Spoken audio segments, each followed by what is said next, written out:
Welcome to the Tech Egg. Don't get scrambled. Enjoy the video. You start by finding both jacket string ends and the channel where the cord runs. Attach a safety pin or a bodkin to one end. This gives you a firm guide. Once attached, feed the pin into the opening and push gently while feeling for the seam tunnel. Make sure to smooth fabric as you go so the pin doesn't catch. This initial setup speeds threading and prevents twists. It also lets you correct direction early if the cord doubles back. You now focus on steady, controlled feeding through curved or narrow sections.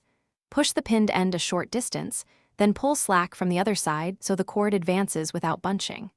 Once done with a curve, rotate the pin a little to ease passage and feel for resistance. If you hit a snag, withdraw 1 to 2 centimeters and try a different angle. This avoids tearing fabric.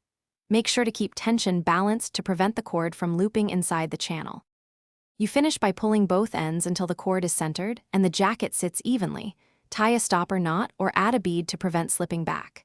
Trim frayed tips and seal synthetic fibers with a quick heat touch or clear fabric glue so they won't unravel. If the string slips entirely into the channel, don't panic. Attach thin wire or use a replacement cord with a heavier end and repeat threading.